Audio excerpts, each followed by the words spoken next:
In this video, I will find out and explain where the water comes from on the GTA 5 map. Our starting point is right here where the Zancudo River meets the ocean. Eventually, most of the water in the GTA 5 map will flow into the ocean, so this is a great starting point. When we follow the river upstream, we will eventually end up at Alamo Sea. This sea has three places where the water escapes and eventually streams into the ocean. The first one is the one we just drove up, as you could see. Then the second one is here at Raton Canyon, where, as you can see, the water falls, or in a waterfall, and eventually escapes into the ocean. Then the third point, where it also escapes into the ocean, is here in Grapeseed. This spot is very regulated, so it's to kind of irrigate the farms around Grapeseed. But eventually, the stream, although it's very dry, kind of flows into the ocean. But now the question is, where does the Alamo Sea actually get its water? Because it's a lot of water flowing into the ocean. There's quite a simple answer to this question, and it's, well, mountains. As you can see here, this little stream in Grapeseed leads quite a long way up to Mount Chiliad, basically. And this is not the only kind of these streams. This is like a bigger one, as you can see. That's why I followed it, just to show you. Here you can see we are quite high up the mountain and this gully goes all the way down. So obviously there's a lot of water coming from this point. However, there is a lot more spots like this. As you can see here, it's a little bit closer to Raton Canyon. And then we also have a spot a little bit in between Raton Canyon and Grapeseed, a little up the road. As you can see here, it's really just a short drive, just sped it up a little bit. As you can see in a second here, we will get there. Okay, it's a little bit of a longer drive, but as you can see here, perfect example, little gully, little stream. And it works perfectly like that. However, to really understand how these gullies provide enough water to the Alamo Sea, I got a plane. From here we can see like a lot of these ridges, little gullies going down. And here I stopped the footage for a second, and you can see like there's like one bigger gully, and it gets provided like by these smaller gullies. So if it rains, they all kind of stream down and they come into the Alamo Sea. So a lot of this, well, here you see it again, every side of the mountain has this because water always has to go down. And just to reinforce a little bit, I've drawn it a couple more times. To be honest, yeah, I kind of had fun drawing it. But yeah, you can see like even with the mountains make a little bit less sense, eventually they will stream towards some direction, which eventually will go into some kind of stream. Even if you go away from Mount Chiliad on the bigger mountains, in like a smaller mountain range right here, you can also see eventually it will stream into some kind of stream, and the streams will go into the ocean eventually. Even here at the vineyard, you can quite clearly see, even on the smaller mountains, there are quite clear streams for this. Of course, these little drawings only show a very small scale of it, but you can also do it on a larger scale. For example, here, a real life example in Europe, you can see by the color like where does the rainwater eventually end up in. So like here it's based by sea. In GTA, you know, it would be a bit boring, so you would only have ocean because there's only really one ocean around it. I instead did like, okay, where does it kind of flow to? Like everything which isn't colored flows to the ocean. All things will eventually flow to the ocean. But I kind of decided to go a bit smaller scale and kind of show where the water ends up, like river or sea-wise. So for example, the purple indicates, okay, this water most likely goes to Alamo Sea. Then you have the red, which is very small, goes into the Vinewood Dam. Then you have the yellow, which gets into the, you know, the reservoir at Vinewood. The orange, which goes into the Zancudo River. The green, which goes into the Raton Canyon River. And then the blue, which goes into that like little, well, it's like, you know, irrigation system. It's Grapeseed. But then eventually most of this will end up in the ocean, or some will evaporate. Then I have some more little fun facts about some of the water. So for example, this stream here at Tongwa Hills actually comes from a pipe, and it's just mostly like rainwater, probably from here. It's funny because it's like one of the wettest streams, but there's not actually that much water coming into it. Like it's really weird that that is wet, and like for example other ones are really, really dry.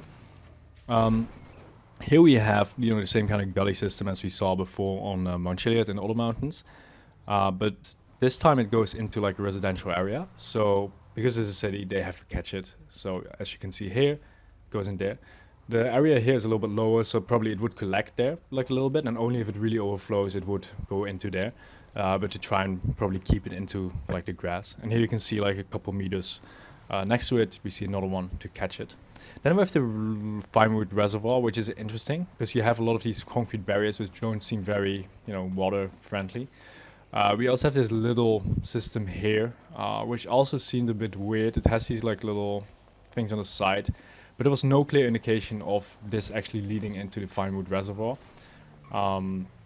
So it's a weird system to me. The reservoir is there, makes a little bit of sense, but like there's really not a lot of places where the water can actually get into it.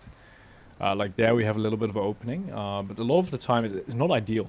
Like you would have a lot of like debris like clogging the roads and everything.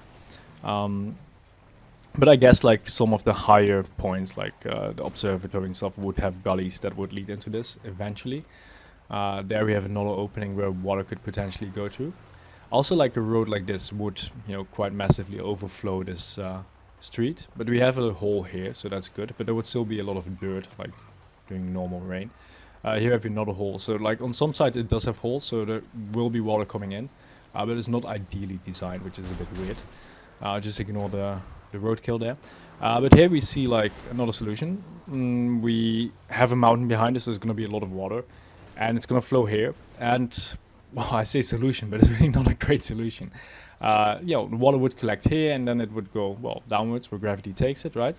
A lot of the water from the parking lot as well. It's go down, there's nowhere for it to go, goes down.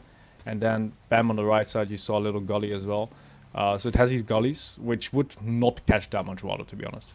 Like, if it rains a little bit too hard, these would just overflow quite quickly. And it would just keep flowing down, down here. Lowest point, once again, down here, would maybe collect on the right side. No gullies there. Then the gully kind of stops. And, then we have to go here. And then we finally have a little hole right there that would definitely not collect all that water coming from up there. Then we have another one right here, but yeah, it is at least a flat area, so it will eventually like get rid of the water. But these systems seem really, really inefficient. But yeah, in the end, the city is a big concrete mass, so it has a lot of these holes, which will lead into the sewage, and then eventually the Alice River.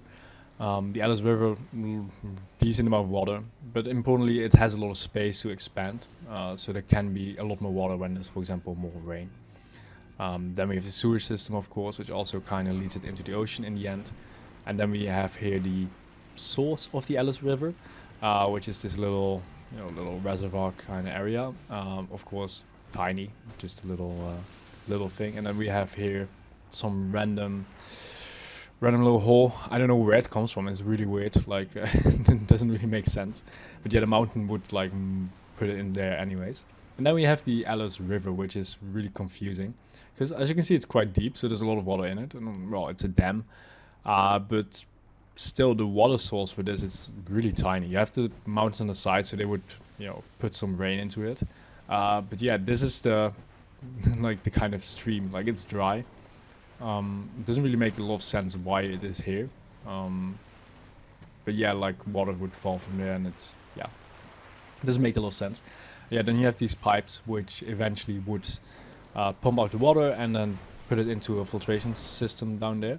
I looked up a lot of things. It's not very clear what it is, but it's a treatment plan. Like most sources said, it's a treatment plan. So I would assume this is where Los Santos gets most of the water by pumping it out of the dam. Well, that's what the dam is for, right? And eventually it would supply this to the residents of Los Santos.